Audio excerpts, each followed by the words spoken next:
If you're into nerd stuff, there's a good chance that you've been exposed to Warhammer 40,000 already, and maybe you decided to dip your toes in, see what it's all about, and you got completely overwhelmed, because of course you did, you're normal. You saw the hours-long intro video, those prices on the big boxes at the store, the racks of books, the comic books, the trailers, the fan movies, even the clothes, but nowhere did you see an entry point, so you gave up. That's fine, it's a canon event for a lot of people getting into the hobbies. Let me help.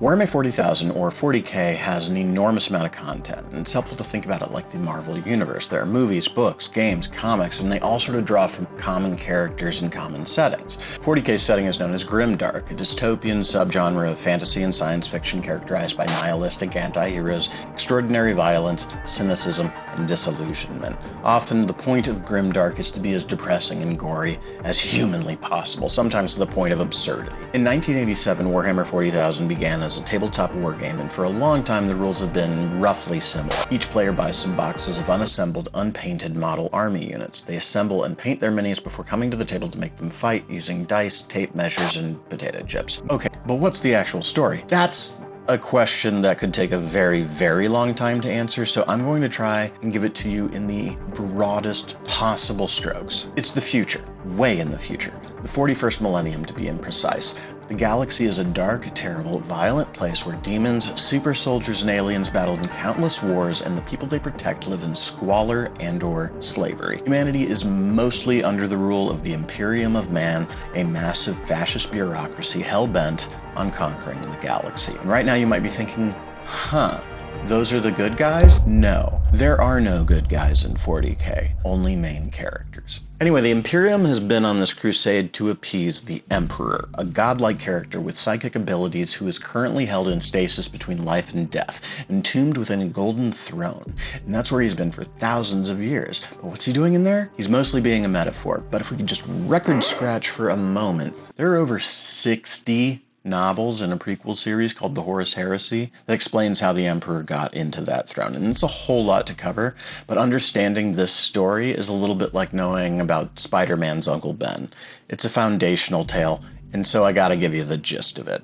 In the 30th millennium, a being who would come to be known as the Emperor emerged on Earth. He was brilliant, charismatic, and the most psychically gifted individual in the galaxy. He unified humankind under one banner and began preparations for the Great Crusade, which was exactly what it sounded like. To lead his armies, the Emperor decided to genetically engineer the greatest generals the universe had ever known. Being a massive narcissist, the Emperor used his own DNA to create 20 of the most perfect martial beings in existence, the Primarchs.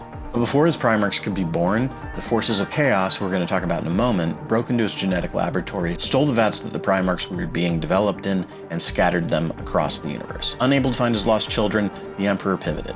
He took what was left of the DNA developed for the Primarchs and started mass-producing genetically modified super soldiers known as Space Marines. If you've seen nothing else from 40K, you've probably seen the Space Marine. They're the original iconic unit. They're 8-foot-tall xenophobic fascists with a bunch of extra organs wearing armor that makes them strong as a tank, and both Games Workshop and the Emperor, praise be their names, mass-produced them by the thousands. So all these genetic freaks, they head out into the stars and they start conquering planets. But conquering them from who? Xenos. The Emperor hates all Xenos, and that's a lot of hate because there are a lot of Xenos. There are the Ridley Scott Alien-style Xenos that we call Tyranids. There are these sort of anime-inspired Xenos called the Tau Empire. There are immortal machine people Xenos called the Necrons. And there are orcs, because every pantheon needs some orc. In fact, most of the Tolkien-inspired races are here. You got your space dwarves, your space elves, your space hobbits. They're all accounted for. And how do the Space Marines get to all these Xenos that need a killing? Well, they use the warp.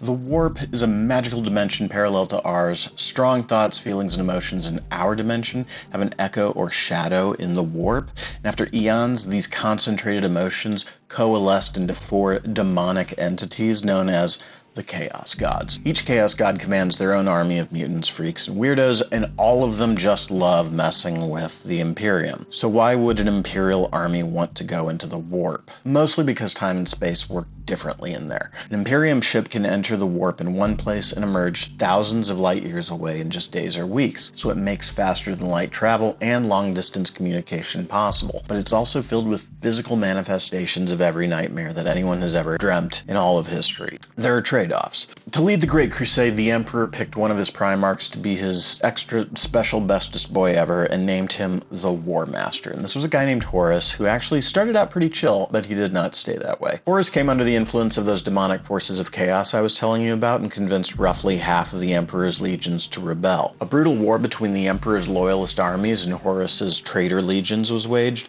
And we're skipping so much here, so much happened. Brother fought brother, entire legions decimated, betrayal after betrayal. It's epic stuff and some of the best writing in all of 40k. But here's the most important part. In the climactic final battle, Horus mortally wounded the Emperor right before the Emperor clapped Horus out of existence. Then, to deal with the wound, the Emperor was entombed within the Golden Throne, where he remains using his psychic ability to push back against the chaotic forces within the warp. He's the only thing keeping all those nightmares from spilling over into our reality and destroying the galaxy, so to keep him powerful enough to do this, the Imperium has to sacrifice 1,000 psychics to him every day because, of course, that's how it works. Also, he's like this big galactic compass, but that's not important right now. So that was the Horus Heresy. The Imperium decayed pretty hard after that. After thousands of years of being led by this decisive leader, suddenly they were governed by a committee of high lords. The bureaucracy and red tape compounded to the point of gridlock, and for 10,000 years the Imperium stagnated. A religious devotion to the Emperor emerged, and predictably, that has been not great.